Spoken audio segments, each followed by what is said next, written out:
Então, ó, eu já comecei a gravar aqui, Manda bala. então vamos lá começar mais uma exposição, mais um encontro sobre fenomenologia e vamos lá.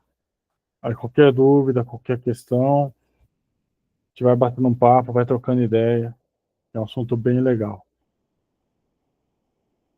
Presença e ausência e a identidade entre elas.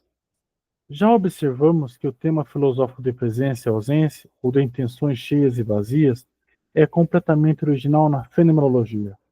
Por alguma razão, os filósofos clássicos não focalizaram na distinção entre presença e ausência. Sugerimos que foi o recente ceticismo cartesiano sobre a realidade do mundo o que provocou o exame desse tema na fenomenologia. É interessante aqui, né? Ele já faz uma crítica e já dá uma resposta, né? Deixa eu, Presença e... Opa, pode falar. assim, por exemplo, essa sugestão que o Sokolovski fez aí, eu não consigo ver. Hum, Não consigo ver que isso realmente é cartesiano, assim. Se for, pode ser, mas eu não entendo o que significa, sabe? hum. A Eu gente também pode.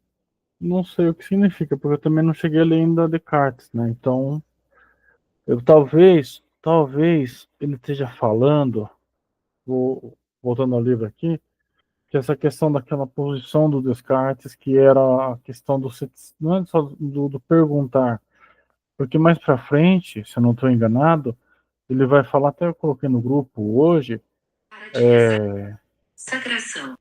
relacionado àquela posição de uma pergunta que você meio que cai para neutralidade, lembra que eu falei no grupo? Eu acho que era isso que ele está falando aqui, não é aquela coisa assim já toda ajeitada assim, mas eu acho que pode ser nesse sentido, de uma da questão, assim como uma suspensão, como uma neutralização do julgamento. Talvez seja isso, não sei. Acho que não, cara. E eu, assim, pensando aqui agora, eu acho que o que você tá falando faz sentido. Mas, deixa eu ver. Em questão a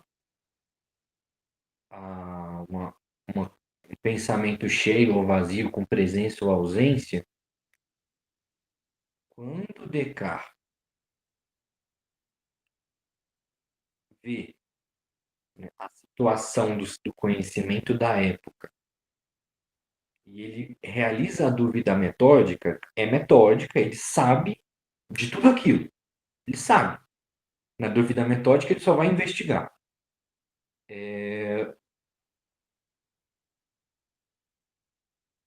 Talvez, né, essa atitude, como a gente falava lá no grupo, se perguntar por algo e fazer essa atitude fenomenológica é uma atitude em que você busca conhecer. Então, sempre que você busca conhecer, você não sabe de alguma coisa. Talvez a dúvida cartesiana seja uma forma de preencher algum conhecimento que está faltante. Então, essa dúvida metódica, pensando agora, né? Essa dúvida metódica pode conduzir a um preenchimento do conhecimento. Assim, sei lá, a gente pode pensar na constante do pensamento ocidental sobre esse tema. Sei lá, pega Platão com as perguntas de Sócrates, o desejo de conhecer, que Sócrates vai lá e dá uma cortada, e aí a pessoa tem mais vontade de conhecer. Você pode ver no medievo, com a questão sobre o desejo de conhecer, o desejo de Deus e vamos dizer assim, como é que eu posso dizer? Vamos dizer assim, não, deixa eu me recordar aqui o que que isso pode, o que que isso pode ter no medievo, standard, para essa questão. Talvez, pensando agora, né?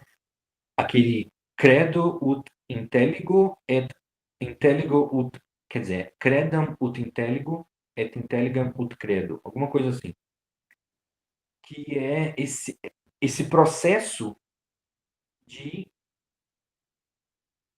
a partir da verdade, você exercitar o seu desejo. Então tem alguma coisa ali que é semelhante. Aí na modernidade você tem Descartes, você tem os problemas filosóficos da modernidade. Na contemporaneidade você tem esses traumas da vida moderna, da vida contemporânea, sei lá.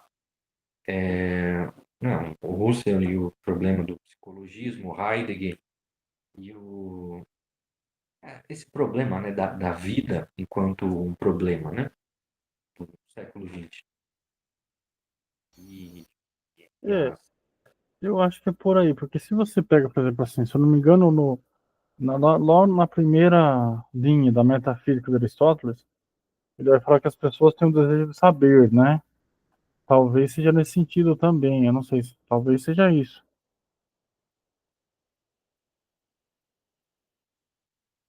eu acho que também, eu acho que o negócio está no seguinte, de você ressaltar que você não sabe para, então, preencher essa ausência com conhecimento, sabe?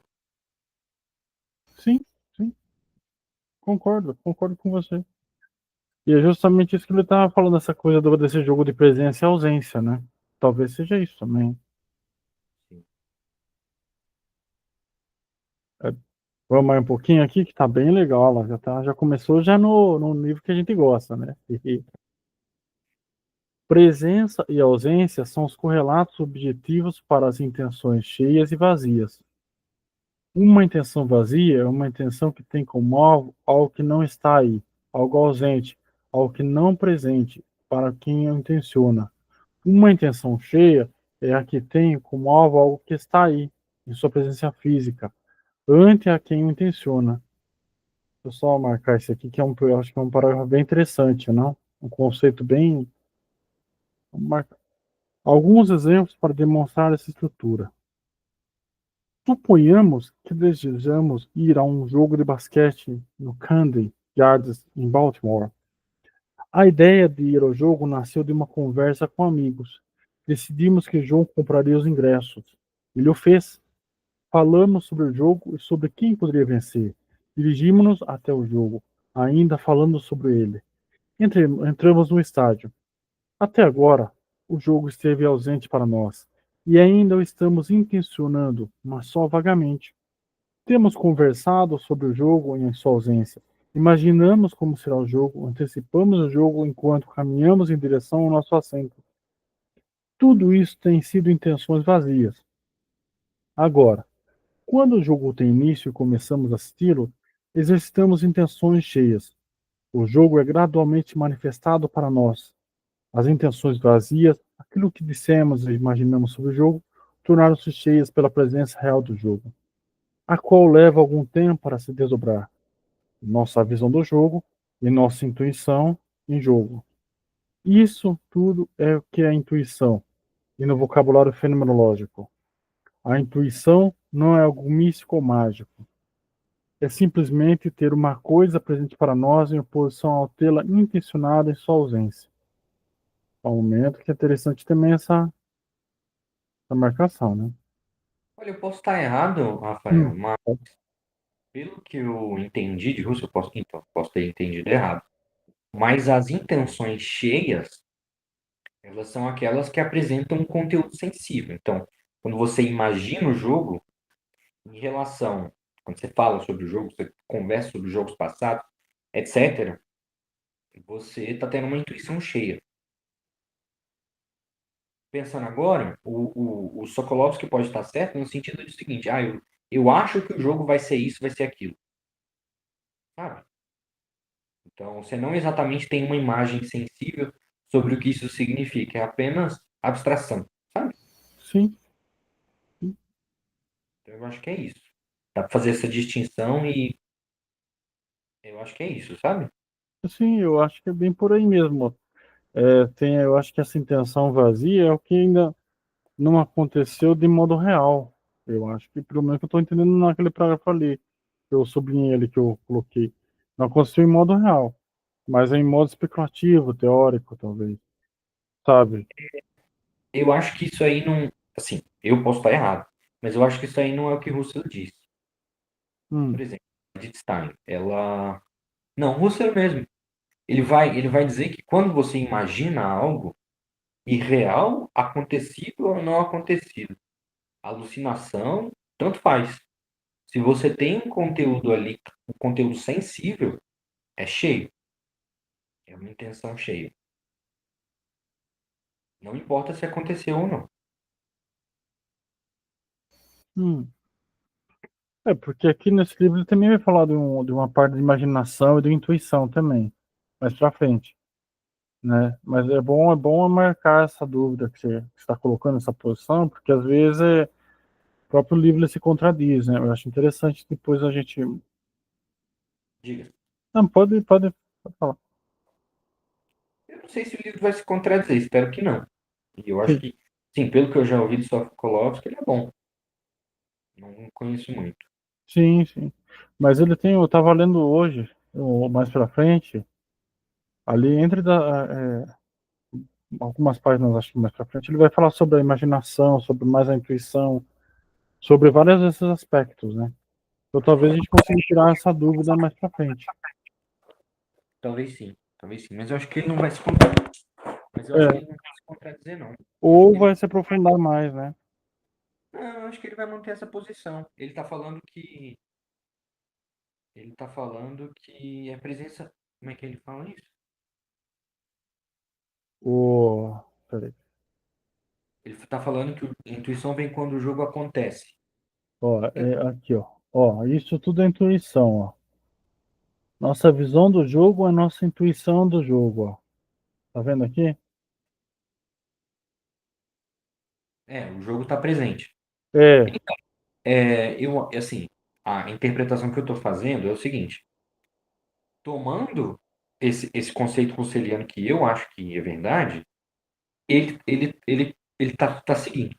Ele está seguindo no sentido do seguinte: quando você pensa no jogo futuro, você não necessariamente tem uma ideia clara do que vai acontecer.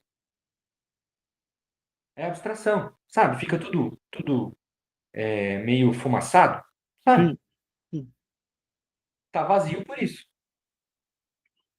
Eu acho que ele segue Russell se for essa experiência específica que ele está contando. Olha, eu lembrei de um ponto aqui que ele vai falar da imaginação.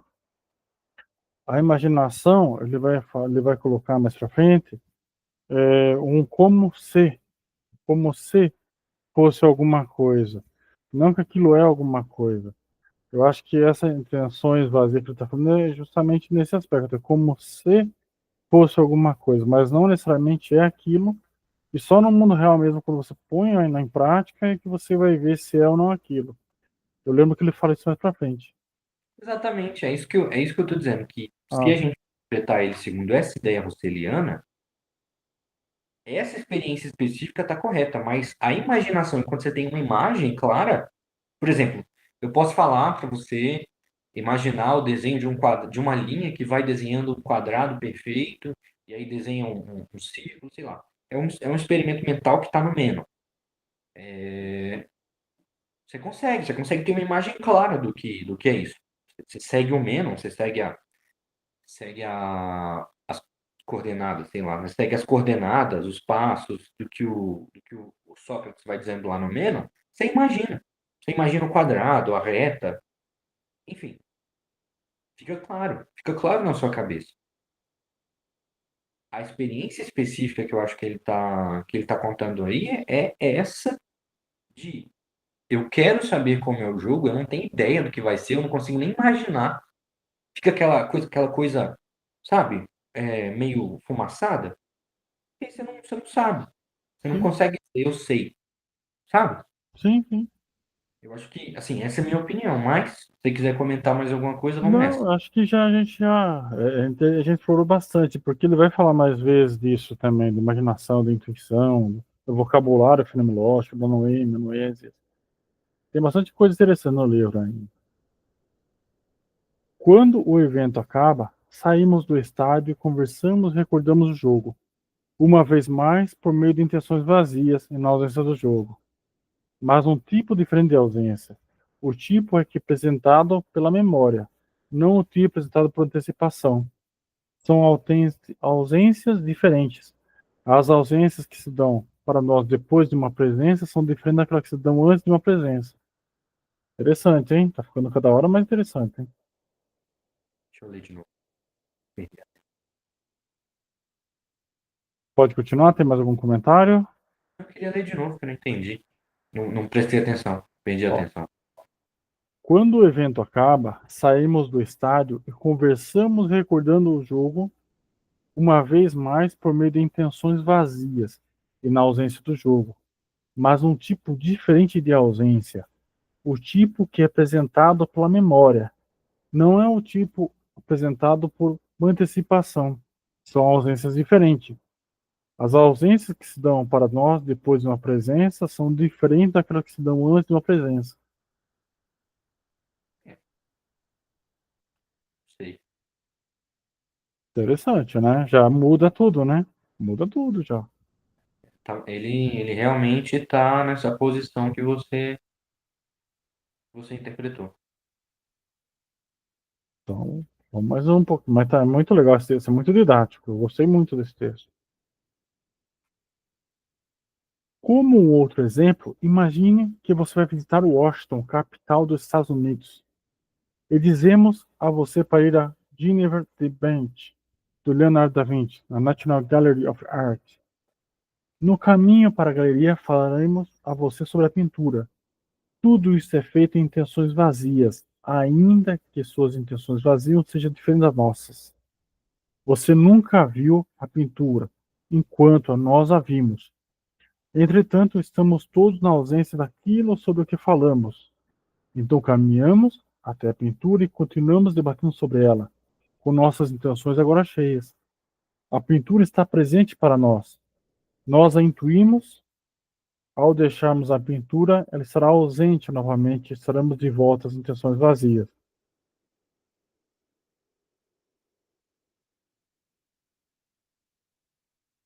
Ainda outro exemplo é o seguinte: as experiências internas de uma outra pessoa são sempre irredutivelmente ausentes para nós.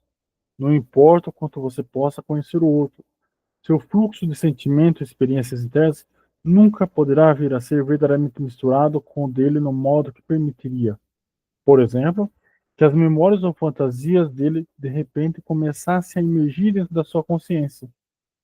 Por outro lado, certo tipo de simpatia pode existir entre as pessoas que conhecem bem uma a outra, e há uma diferença, digamos, entre meramente falar sobre a raiva de alguém a uma pessoa em sua ausência e observar diretamente a pessoa enfurecida. Como outro exemplo, quando nos referimos às primeiras duas linhas ditas por Hipólita em Midsummer Night Dream, Sonhos de uma Noite de Verão. Nos referimos a ela em sua ausência, mas quando recitamos o texto For days will kick step themselves night, for night will kick dream away the time. 4 dias se dirão depressa, e outras tantas noites, 4 noites verão voar o tempo como um sonho. Oferecemos as duas linhas em sua presença atual. Quando nos referimos a certa prova de matemática pelo nome, nós a expressamos vagamente em sua ausência. Mas, quando cuidadosamente efetuamos a prova, nós a tornamos presente. O jogo de presença e ausência pode funcionar para diferentes tipos de coisas. Em cada caso, os tipos de presença e ausência são específicos para a coisa em questão. Alguma coisa para falar? Alguma coisa para adicionar? Não, não. Eu achei muito legal, assim, que você pode ver essa parte que eu falei aqui, né? Essa parte que eu coloquei aqui o destaque na marca-texto. O jogo de presença e ausência pode funcionar para diferentes tipos de coisas. Em cada caso, os tipos de presença e ausência são específicos para a coisa em questão. Quer dizer que cada coisa é uma coisa diferente, né? Mas, mas eu quero ver onde ele vai chegar com isso. Por exemplo, num pensamento de um uno, de um pensamento maior, um pensamento metafísico, sabe? Vamos ver. Isso é uma coisa que agora me deu curiosidade agora. Notamos antes que a análise filosófica ou fenomenológica consiste em atingir a multiplicidade que é própria a um tipo particular de objeto. É também verdade que a fenomenologia tenta demonstrar a mistura de presença e ausência, de intenções cheias e vazias, que pertencem ao objeto em questão. O conceito de intuição é filosoficamente controverso. É geralmente tomado por ser algo privado, algo inexplicável, algo quase irracional. Um tipo de visão que anula argumentos e não pode ser comunicada. Mas a intuição não precisa ser compreendida nesse modo misterioso. A fenomenologia pode dar uma explanação bastante clara e persuasiva do conceito. A intuição é simplesmente ser o objeto realmente presente para nós, em contraste com tê-lo intencionado em sua ausência.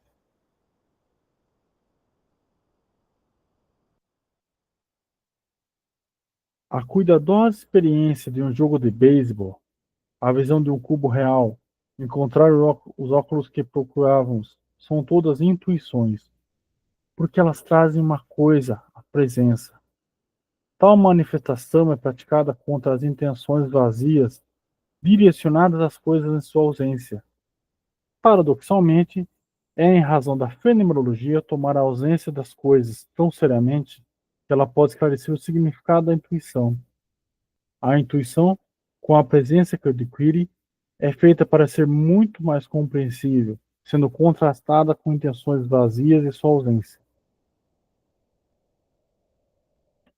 Há uma dimensão da presença e ausência, de intenções cheias e vazias, que ainda não examinamos. É o fato que ambas as intenções cheias e vazias estão sempre dirigidas para um e o mesmo objeto. Aqui já começa a ficar cada vez mais interessante, hein? Uma e a mesma coisa está um tempo ausente e em outro presente. Em outras palavras, há uma identidade atrás e na presença e ausência. A presença e a ausência são de uma e da mesma coisa.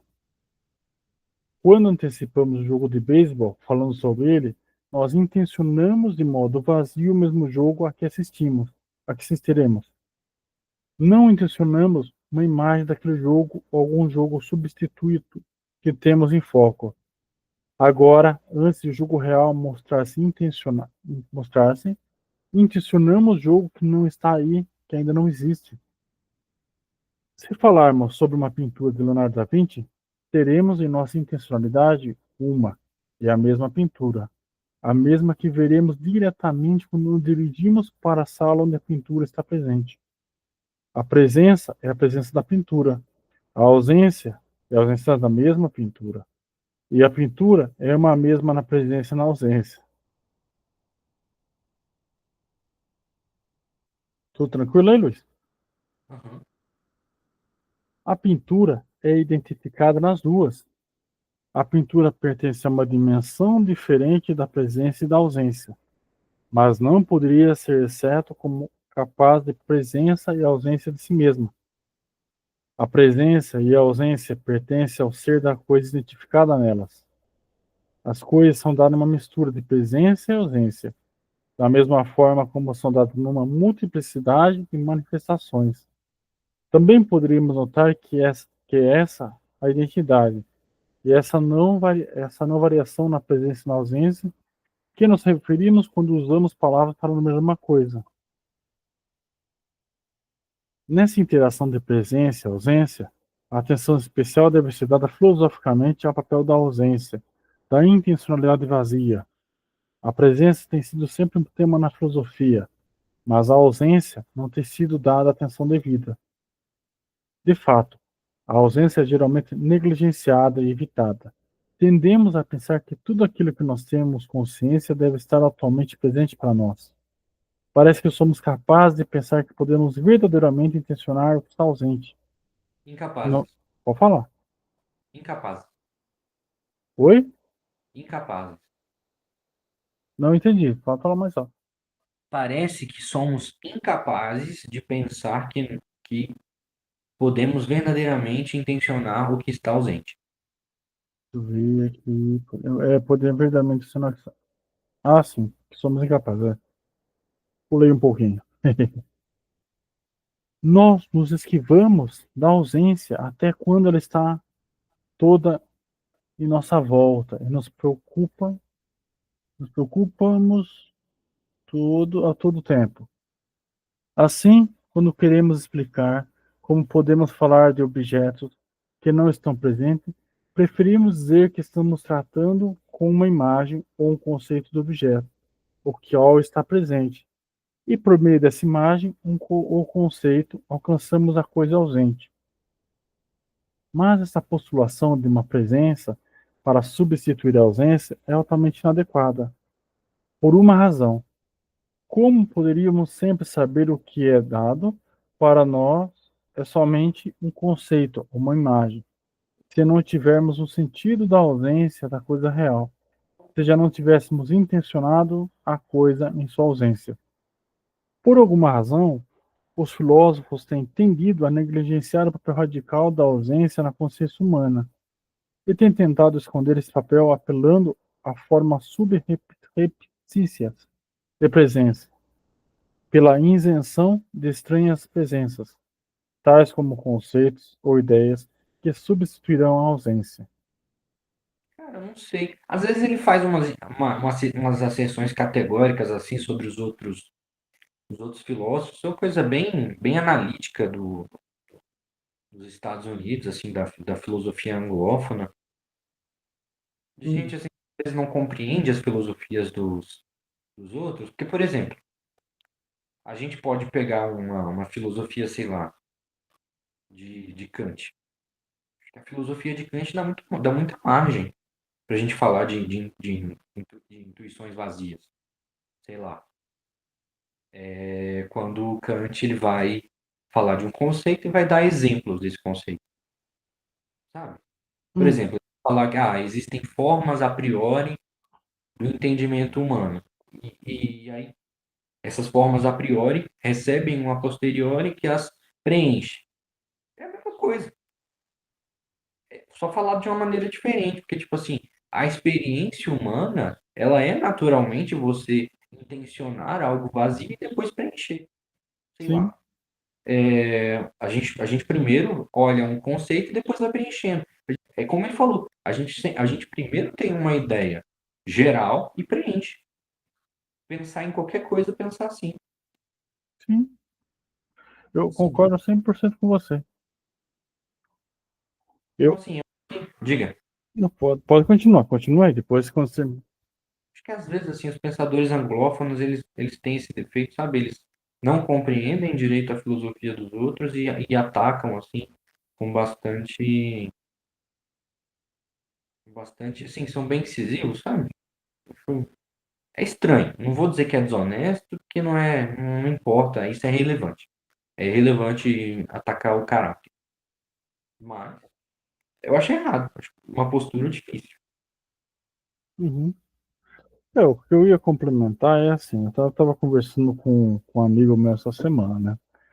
Aí ele falou assim, eu vou dar minha opinião, não que seja conhecimento. Aí eu falei para ele, bom, tudo, toda opinião, eu penso pelo menos para mim, é uma hipótese. E a gente tem que preencher ou não isso. Ela pode ser ou não refutada, ela pode ser ou não colocada à prova. Você pode falar, não é, essa hipótese está vazia, ou essa hipótese está cheia com alguma coisa. Quando você falou do conceito, eu lembrei disso, porque é exatamente isso. Eu posso ser um conceito e ir trabalhando nele ou descartá-lo também. Eu posso preencher ele, completá-lo com mais informação, igual ele está fazendo aqui, para defender a fenomenologia, ou eu posso simplesmente falar, não concordo com isso por alguma razão, alguma ideia, ou alguma interpretação ruim que você está fazendo em relação a algum outro filósofo, igual você expôs.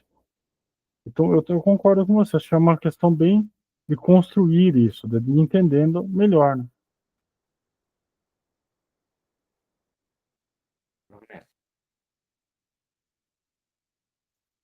Mais alguma coisa que Não. pode continuar aqui? Porém, nós intencionamos a ausência e fenomenologicamente falso negar isso.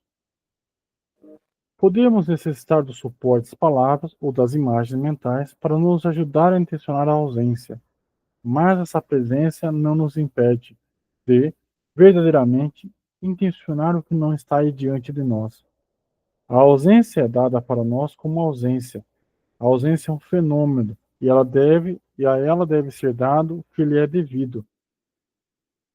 De fato, há muitas disposições ou emoções humanas que não podem ser compreendidas, exceto como respostas a uma ausência dada. Esperança e desespero, por exemplo, pressupõem que podemos intencionar algo bom que ainda não se obteve e se tem confiança ou dúvidas em conseguir. O arrependimento só faz sentido porque estamos conscientes do passado. E como poderíamos compreender a saudade, a não ser pelo reconhecimento da ausência? Quando procurarmos por alguma coisa e não encontramos, a ausência da coisa está essa também toda presente para nós. Vivemos constantemente no futuro e no passado, no distante e no transcendente, no desconhecido e no imaginado. Não vivemos apenas no mundo que nos circunda, como nos é dado os cinco sentidos. Interessante. Sim. Né? E é meio óbvio, né? Você pensar assim, né? Meio, quando você lê, você fala, putz, é verdade, né? Meio óbvio isso, né? Cara, eu acho que, tipo assim, eu acho que a filosofia ela se torna mais relevante quando o cara parece que tá expressando, tipo, a vida sempre foi assim, sabe? Sim, eu concordo com você. Eu acho que é assim, é quando você percebe, até eu coloquei lá no grupo também nosso lá, né? Aquela questão da consciência, né? A consciência das coisas, quando você começa a perceber e você olha em volta e fala, puxa, mas não é que é assim mesmo? Não é que é justamente isso no meu dia a dia, não tá uma coisa longe, não tá uma coisa, tá aqui no meu dia a dia, tá onde eu posso olhar em minha volta e todo mundo meio que pode olhar isso e falar, porque há meio essas conclusões. Eu acho que é nesse sentido que ele está falando, e é uma generalização muito interessante, né, que ele faz ali. Né? E a gente pode até continuar nessa reflexão e dizer o seguinte, pô, ninguém consegue entender alguma coisa senão a partir do que ela vive. Uhum, Vai entender alguma coisa sendo que você não viveu. exatamente, exatamente, Então, assim, eu tenho que entender isso na minha vida, no dia a dia. Claro. Tem alguma outra forma? Não tem. exatamente, exatamente. Porque você vê, que é aí que ele fala também, né, você falou dessa do viver. Ele falou agora há pouco ali nos parágrafos ali atrás, que ninguém consegue viver aquilo que você vive. Ninguém consegue colocar, como eu posso dizer para você assim, ninguém consegue, deixa eu ver até aqui atrás, o caixinho Viver começou. por você? É aqui, quer ver? Ele colocou, que ele colocou, onde que ele pôs? Somos incapazes de pensar e intencionar, não é aqui, mas para onde que ele pôs aqui? Oi? Esse parágrafo aí, tipo, início da página direita, de baixo para cima, o parágrafo que tá aí. Tá de cima, Aqui, será? página de cima. Mais para cima, aqui? É. Esse último parágrafo aí da direita. As experiências internas aqui, né? Eu lembro que era por aqui que a gente tinha aqui. Não, acho que não é isso aí, não. Olha aqui, quer ver? Ó, por exemplo, a memória ou fantasia dele de repente começa a emergir nessa consciência. Que era essa questão, ó. Ah, Aqui, ó. Aqui, ó. As experiências internas são irredutivelmente ausentes para nós. Não importa o quanto você possa conhecer o outro. Seu fluxo de sentimento, experiências internas, nunca poderão vir a ser verdadeiramente misturado com o dele no mundo, no modo que permitiria, por exemplo, as memórias ou fantasias dele de repente começar a emergir dentro da sua consciência. Eu acho que é bem isso daí que você está falando. A gente precisa viver, tem que ter essas experiências internas, porque eu não sei o que você está sentindo, eu não sei o que o seu sofrimento, as suas coisas boas, as suas coisas. Por mais que você me fale, não vai ter o mesmo impacto, entende? Eu acho que é nesse sentido que ele está expondo aqui. eu acho que, não sei. Acho que não é nem questão de ter impacto. Eu acho que é questão do seguinte: a pessoa não entende. Sim, Pô, a menos que você coloque na frente dela isso que ela tá conhecendo, ela não vai entender. Sei lá, matemática. Você não consegue ensinar matemática sem mostrar, bom, essa fórmula aqui vale para sempre. Então, senão a pessoa não vai entender, vai ficar sempre copiando fórmula. Não entendeu? Sim, eu acho que esse exemplo que você falou é muito legal, né? Porque assim, toda a gente, quando a gente vai aprender matemática, português, qualquer coisa assim, você tem uma aula teórica. Na hora que você vai fazer o exercício, aqui você vê os problemas que você não entendeu a aula, que você não aprendeu o negócio. Na hora que você vai fazer o exercício ali, por mais que seja um exercício fácil, aí quando você aí começa a cair um monte de ficha, né? Fala, puxa, se eu tivesse prestado atenção mais nessa parte, nessa outra parte, nessa outra. Aí começa a encaixar, É, entendeu? Eu acho que é igual quando eu falei da essa questão do até um pouquinho mais para trás aqui, do arrependimento, da esperança, do desespero, são coisas que todo mundo tem em uma medida particular também, né? O que a gente denomina também é meio abstrato também. Mas assim, a gente tem algum nível. Isso é uma coisa meio que incomum, são lugares incomuns que ele está expondo aqui que todo mundo tem. exatamente. Eu acho que essa é a força científica da fenomenologia. Hum, fale um pouco mais sobre isso, só para me entender. Cara, o que que adianta eu falar que isso acontece na minha vida? E assim, normalmente quando a gente fala de filosofia, a gente fala de, sei lá, qualquer coisa, qualquer conceito, a gente imagina que a gente está falando para a vida inteira. Se a gente falar isso aqui, sei lá, a gente fala, pô, como é que eu posso dizer? Uma experiência assim, ah, Deus é real. Ou sei lá, uma experiência assim muito importante para a nossa vida, ter mãe é importante. O que adianta eu falar assim, ter mãe é importante? Beleza, pode ser importante para mim, mas e se eu falar assim, nossa, o meu filho tem que ver que a mãe dele é importante, o filho dele, etc. Como é que a gente consegue ver isso se não entendendo que para todo mundo é assim?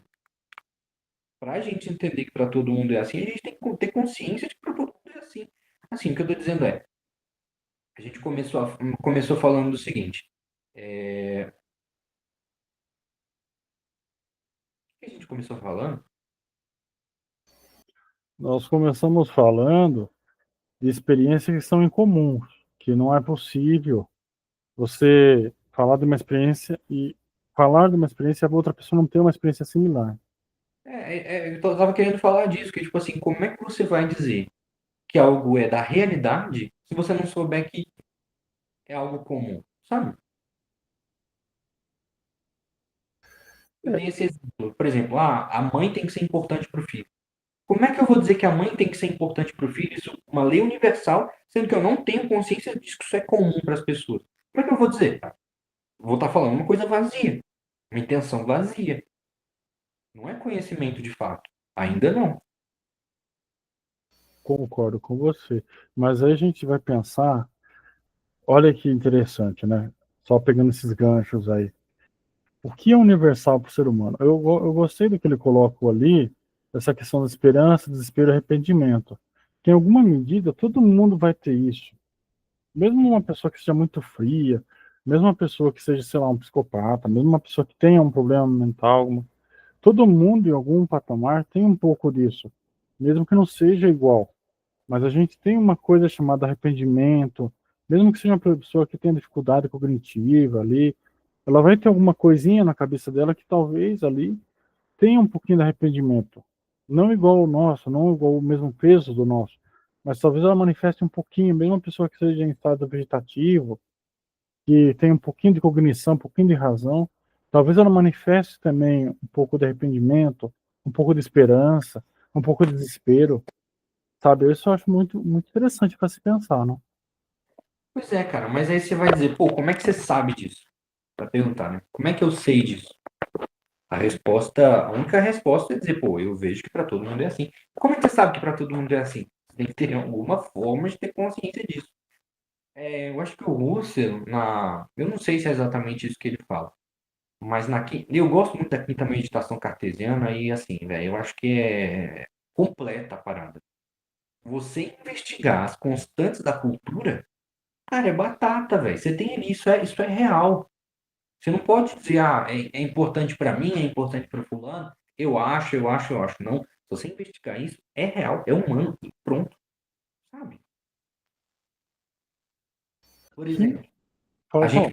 gente, em todas as formas de literatura, quem que vai duvidar disso? Em todas as formas de literatura, em todas as formas de história da experiência humana, você tem algum indivíduo que se vê, pô, eu não consigo, eu queria, eu não posso, eu queria ter feito isso, eu não consegui. Qualquer mito, quem que vai duvidar disso? Concordo.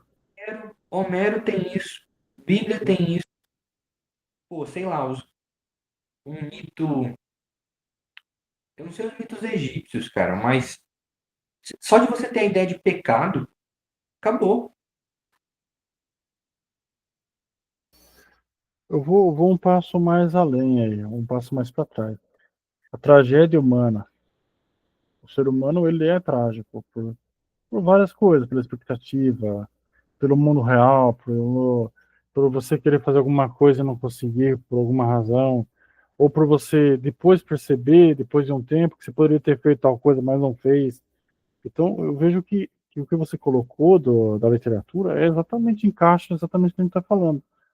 É essa tragédia da É, vida. A vida é, de um certo aspecto, trágico. é a questão da falha. Sim, Cara, uma história humana que não tem falha é uma história absurda. não existe no mundo real. Não existe. Pensar numa história assim, nem que vai falar, pô, isso aí é muito chato. É exatamente. Exato. Para você ver, a gente chegou agora no Universal. A gente chegou no Universal, que é a tragédia, independente de onde você seja. Porque também tem aquela coisa assim. Eu vi um documentário chamado o Holocausto do Brasil, Holocausto Brasileiro, que foi um manicômio lá em Barbacena. Acho que você estava lá no grupo de psicanálise, né? E eu fiquei pensando assim, tá bom, e como essas pessoas, que elas têm uma deficiência muito grave, elas vão perceber essas tragédias humanas? Só que aí a gente estava na aula de Aristóteles, daí, no momento lá do De Anima, Aristóteles vira e fala assim: tudo começa pelo tato, todos os seres têm tato, tudo precisa do tato, precisa do sensível. Aí eu pensei, mesmo essas pessoas que têm algum tipo de deficiência física, elas sentem fome, sentem frio, sentem dor, sabe? Sentem desespero em algum patamar. Porque você imagina, tá em um lugar que está totalmente isolado, no escuro. Isso de algum jeito também causa um incômodo nelas, mesmo elas tendo essa deficiência física, essa deficiência mental, não física, elas também sentem esses básicos sensíveis, esses básicos táteis. Mesmo que elas não entendam, igual a gente entende, mas assim, elas entendem, elas têm esse nível de entendimento tátil, né, de frio, de calor, de sede, de fome. Oi? De que tá ruim. É, tá ouvindo? Tá ouvindo aqui? Tá me ouvindo aqui, Luiz? Eu tô ouvindo. Sabe? Não, eu tô falando assim, essas pessoas têm essa sensação, pô, tá ruim, sabe? Sim, Não gostei, exato, sabe? Se tá ruim é porque, porque tinha alguma coisa ali que era boa. E, pô, o que que tá ruim, pô? Se ela falar, eu não gosto dessa condição, eu não gosto dessa. Quem que vai dizer que isso não é bom? exatamente, É um absurdo você dizer que isso não é bom. Essa pessoa diz que não é bom, porque, sabe? Você sabe que para sua sociedade todo mundo acha assim. A pessoa continua achando. O que que ela não pode ter? exatamente. É a lógica. Nenhuma. É, exato, exatamente. Você vê como a gente começou a chegar em coisas bem universais? Acho que é bem isso que a fenomenologia está querendo passar aqui. O texto está querendo falar para a gente. Porque são coisas universais, independente de onde você esteja, né? Onde você está, o que pessoa é, o que vida é. Melhor dizendo, a gente está chegando em patamares de vida, né? E igual no de anima. Nós estamos chegando em universais, em coisas bem que abrangem todo mundo mesmo. É igual a questão da corrupção, do tempo, né? Do decaimento, a corrupção. Tudo isso é universal. Tudo isso faz parte do nosso, mesmo em patamares diferentes, profundidade diferente, sabe? Isso é muito legal, né?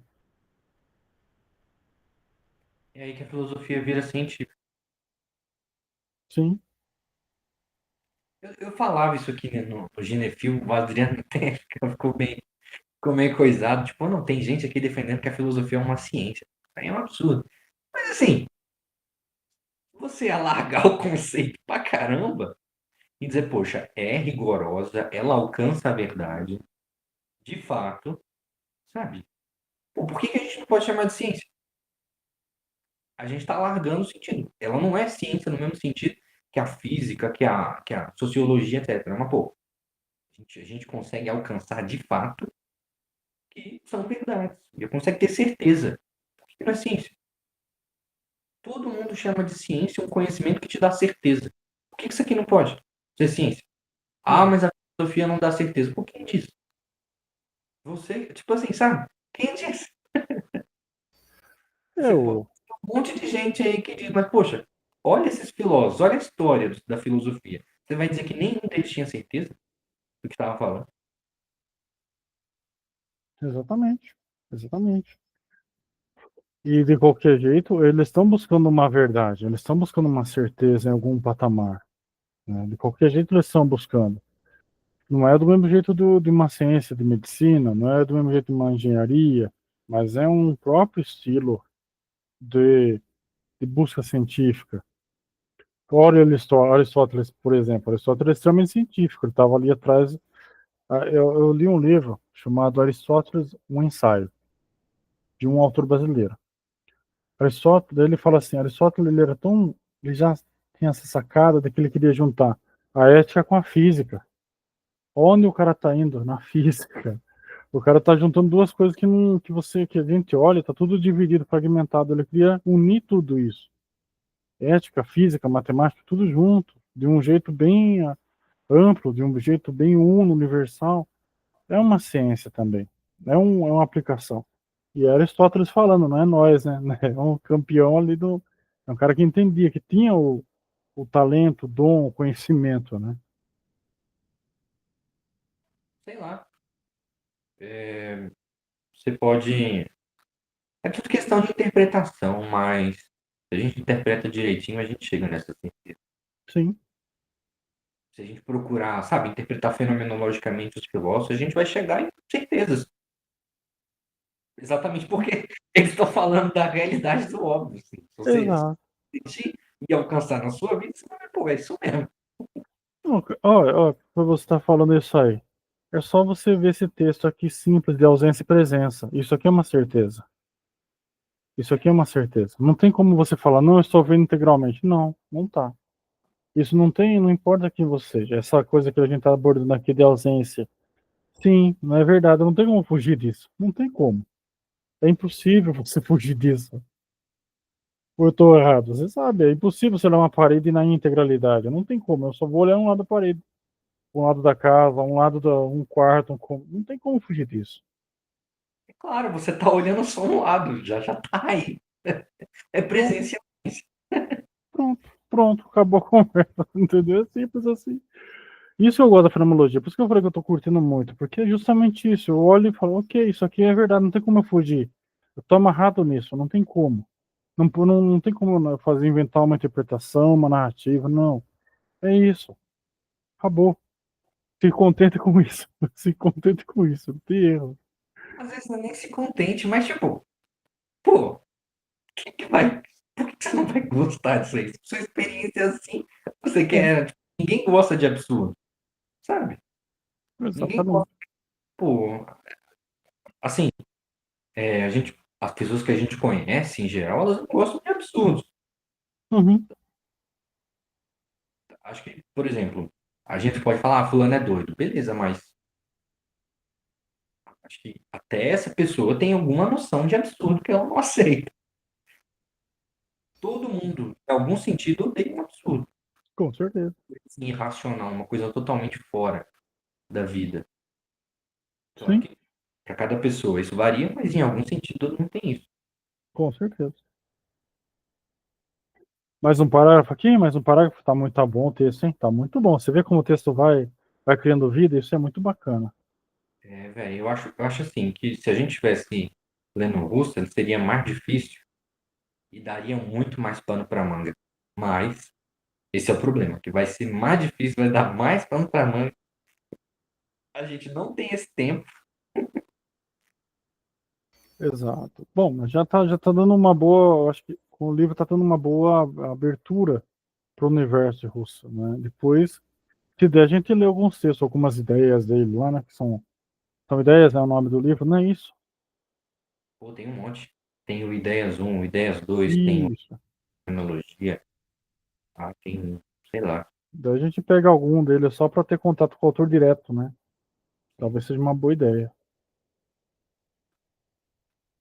Vai nessa. Vamos lá, então. As ausências que circundam a condição humana são de diferentes tipos. Umas coisas são ausentes porque são futuras, outras porque são contemporâneas, porém distantes, outras porque são esquecidas, outras porque são escondidas ou secretas, e ainda outras porque estão além da nossa compreensão e ainda são dadas para nós enquanto tais. Sabemos que isso é algo que não compreendemos. As ausências chegam em muitas cores e sabores, e é uma grande variedade, tarefa filosófica diferenciar e escrevê-las. Um dos ensaios mais originais de Rousseau foi chamar nossa atenção para as intenções vazias, nosso modo de intencionar a ausência, e destacar sua importância na exploração filosófica do ser, da mente e da condição humana. É o que a gente estava falando agora, né? Deixa eu só. Pera aí. Ô, meu filho. Ai, filho. Funciona. Agora vai. Eu achei muito legal esse prazo. Você não achou bem? É uma forma de integralizar o ser humano, né? Sim, sim. Acho que isso tá junto daquilo que eu falei no início, né? É esse negócio que você chama gancho. Mesma coisa. Platão, a dialética, o desejo de Deus no medievo, os problemas filosóficos da ciência, o status do conhecimento, o status da moral na modernidade, pô, são esses ganchos, assim, essas, sabe, são esses gatilhos, assim, que movem o conhecimento humano e eles são intenções vazias.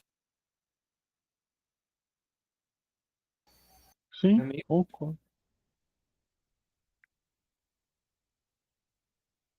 Mais um pedacinho aqui. As presenças parecem ser mais familiares para nós. Parece mais fácil para nós pensá-las.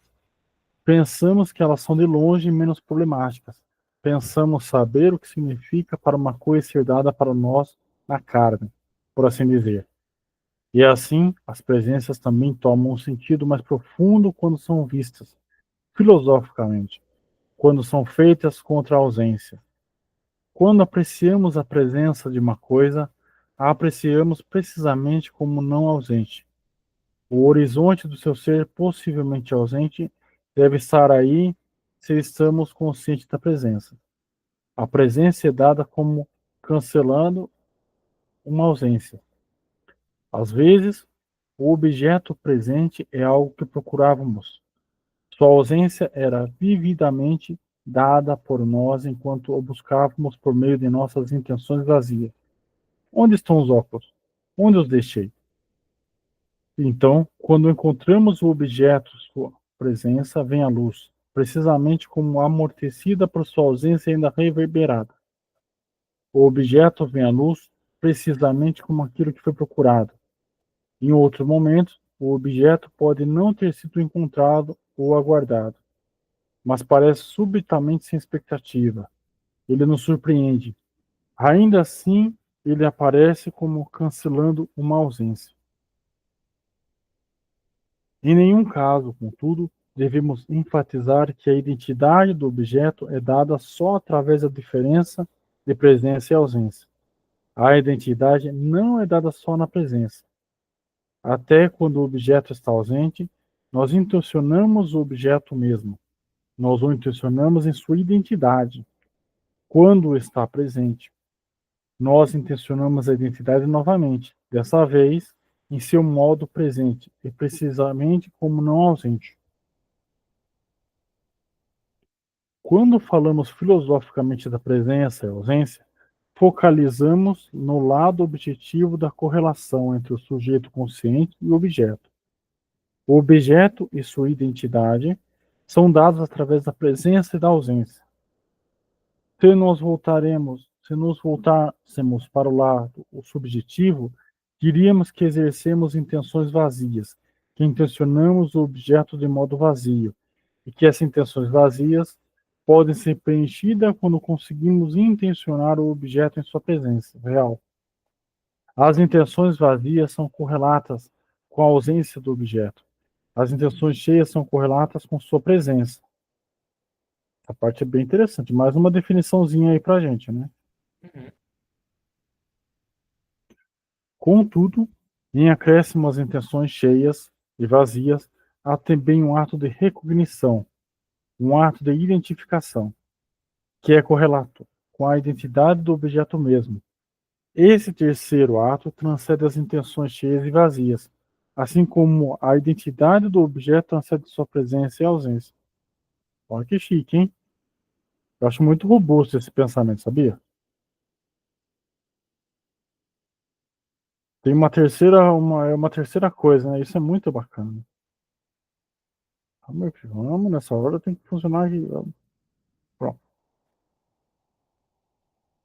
Nós assinalamos o fato que há muitos tipos diferentes de ausência. É também verdade que há tipos diferentes de presença e presentáveis, cada qual apropriado ao tipo de coisa em questão. O futuro vem à presença deixando o tempo passar. Algo distante é trazido à presença superando a distância. O outro lado do cubo é feito presente girando o cubo. Uma difícil prova matemática torna-se presente pensando por meio de suas etapas. O sentido de um texto estrangeiro é feito presente providencialmente, providenciando uma tradução ou aprendendo a língua. Um perigo pode ser encarado só por tomá-lo como risco. Em cada caso, a coisa em questão prescreve a mistura de ausência e presença que lhes são próprias. Eu só vou pegar aqui também. Algumas vezes, não mudamos diretamente de uma intenção vazia para uma cheia. Algumas vezes requer uma série de passos, ou ao menos se torna possível para ir de uma cheia intermediária a outra, até que por fim o objeto mesmo possa ser alcançado. É legal isso aqui, né? Quer dizer, não é uma coisa Só um feito minutinho, no branco, né? deixa eu pedir desculpa aqui. Eu acabei. Sabe quando você lembra de um negócio que é tão vergonhoso que você, sabe, que você faz assim? Hum, Nossa, você reage corporalmente? sei. Pô, Eu não. pode ter esquisito aqui na gravação, mas eu balancei a cabeça assim muito rápido. Mas é isso. Cara, eu lembrei de um negócio tão ruim sei lá, que aconteceu na minha vida, sabe? Fiquei com uma vergonha, enfim, só pra fazer Tranquilo, esse parêntese pro pessoal que tá vendo aqui, tá? tranquilo, tranquilo. Oi. Mas eu queria comentar esse parágrafo, essa partinha aqui que eu coloquei, Aham. porque eu achei bem bacana. Caramba, como é que eu tiro essa? Peraí. É porque ele fala aqui de que existem níveis intermediários de, Diga. de, é que eu estou Presencial. tentando a parte de cheio, de vazio, né? Uhum. Existem níveis intermediários de desse, caramba, vamos lá. Presencial ausência. Dessa ausência, desse cheio, né? Porque ele fala que algumas vezes não mudamos diretamente de uma intenção vazia para uma cheia. Alguma vez requer uma série de passos, ou ao menos se torna possível para ir de uma cheia intermediária a outra, até que por fim o objeto mesmo possa ser alcançado.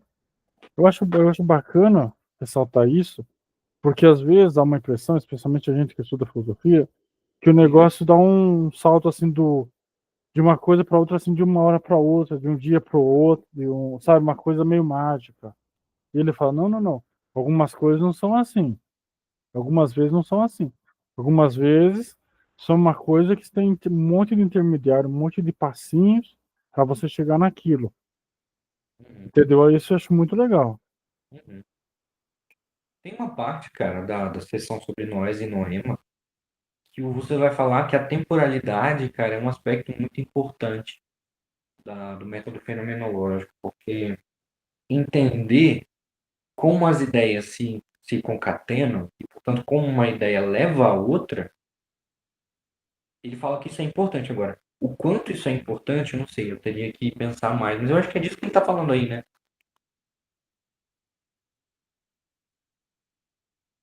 Exatamente isso aí que ele está falando, viu? Que algumas coisas vão ser de salto e outras coisas vão ser de corrida. Algumas coisas você vai entender de um sopetão assim, pá, com estalo, e outras coisas você vai ser de pouquinho em pouquinho até você chegar naquele nível. Eu acho que é uma forma didática de entender as coisas também, né? E é uma coisa real também. Porque se você parar para pensar, você que estuda assim bastante e tal, tem coisa que vem rápido, tem coisa que você fica lá muito tempo no ali do passo a passo, lê 1000 vezes, ainda abre um pouquinho a mente, você relê mais um monte de vezes, aí mais um pouquinho. Outras coisas já não, outros conceitos já vêm de pronto e bate, de pum. Você já percebeu isso? Isso também não tem como fugir, né? Cara, eu acho que o que acontece mesmo é os dois. Não sei, posso estar errado aqui. Sabe, você tá fazendo uma coisa de pouquinho em pouquinho e do nada vem alguma coisa relacionada. Um estalo relacionado. Hum, Eu acho que é assim. sim. Os dois, né? Exatamente. Tem coisa que é rápido, tem hora que demora mais para você pegar uma base, depois você já começa a melhorar. Tem coisa que por alguma razão é mais fácil, tem outras coisas que são mais difíceis. Eu vejo isso muito real, assim, no mundo do estudo, no mundo do mundo real de forma geral, né? Tem gente, por exemplo, que aprende bicicleta de uma hora para outra, mas tem gente que precisa da rodinha do lado para aprender a pedalar, depois de um tempo tira uma rodinha, aí depois tira outra, aí depois a pessoa aprende a pedalar. Eu acho que é mais ou menos isso que ele está tentando falar. A gente já tem a intuição, por exemplo, de ver todo mundo andando de bicicleta sem as rodinhas. Aí quando você começa a fazer ali o passo a passo, às vezes você pode tirar de uma vez. Eu acho que é mais ou menos por aí. Eu percebo isso. Entendi. Vamos só terminar esse parágrafo, essa página aqui, né? Deixa eu ver. Aí, falta pouquinho. Havia lido sobre ele na páginas esportivas. Tinha visto sua foto no jornal e uma entrevista com ele na televisão. Depois de ter ido ao torneio, caminhei pelo campo de golfe tentando achar sua tríade. Finalmente, vi a placa de líder. A placa identificando os jogadores e dando seus scores. Com o nome dele, vendo o seu nome lá, mas ainda não o vendo, eu intencionava significativamente ou de maneira vazia. Mas agora estava mais perto de uma intenção cheia, porque não estava mais vendo seu nome apenas nos papéis ou nas revistas esportivas, mas em sua placa, a qual era algo como um signo de indicação ou um sinal de presença dele. Então vi o rapaz que carregava seu saco, a quem reconheci de outras fotos, e assim tinha uma indicação adicional na sua presença. Finalmente, vi Jack Nicklaus em pessoa. Nesse ponto, entrei em percepção e deixei as intenções vazias, as intenções significativas, as intenções pictorais, as associações delas e de todos os outros tipos intermediários. Já vai ver, tá? Uma vez que entramos em percepção, não mudamos para nenhum outro tipo de melhor intenção cheia, mas podemos continuar a ter mais e mais percepções. É o mundo real, né? É o mundo real em relação ao mundo que a gente imaginava, né? Cara, pois é. Eu acho que a gente estava falando disso no início, sabe? Que nenhuma percepção ela é absolutamente cheia Sim, no início dos encontros. Nenhuma percepção é absolutamente cheia. Sempre tem uma margem para clarificação. exatamente.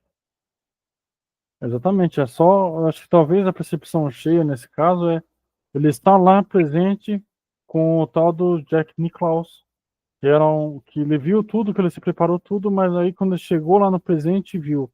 Acho que também tem a relação com o jogo lá, lembra?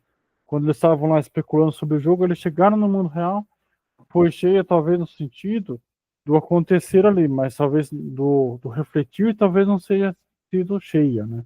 Das percepções depois. Talvez, cara.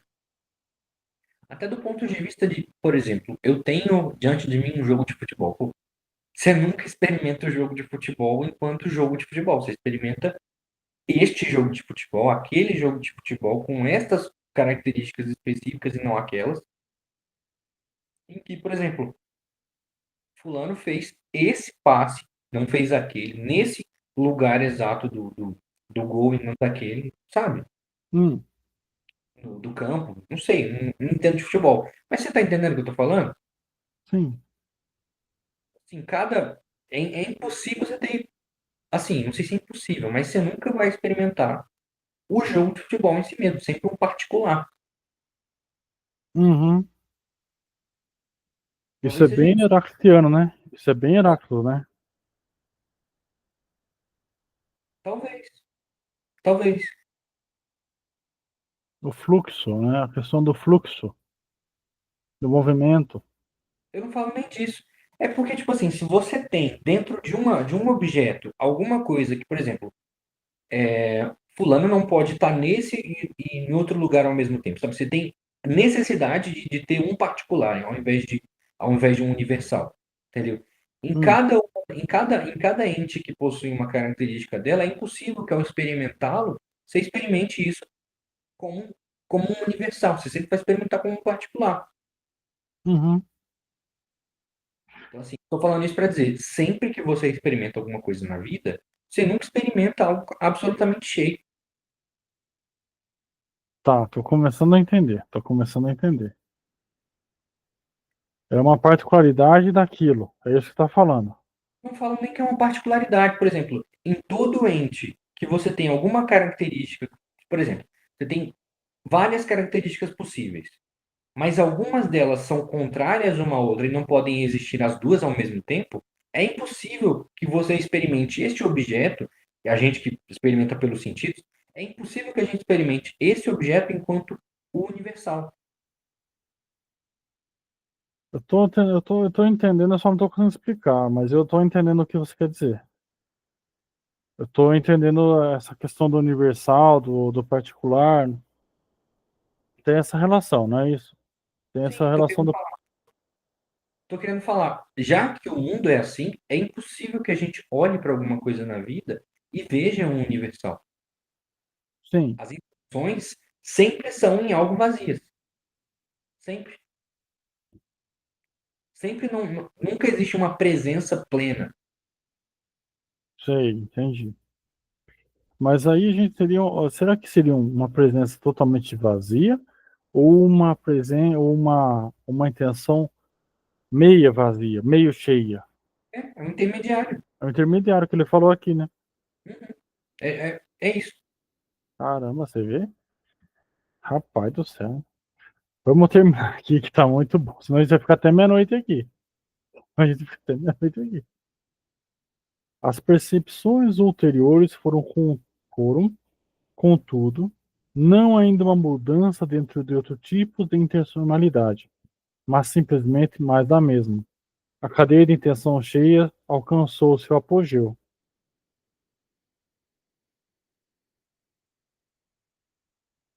Tem alguma coisa para acrescentar aquilo? Isso tudo tranquilo? Não, não. Tá no análise. Bom, então a gente pode deixar essa outra página para próxima sábado, né? Sim. Espero que daí tenha mais pessoas sempre para a gente conversar, porque hoje rendeu bastante, né? Hoje foi bem legal, né? Foi bem, a gente pegou bem o texto e, e pegou e secou, né? Muito bem. Eu vou agora aqui para a gravação, tá, Luiz? Só mais um pouquinho.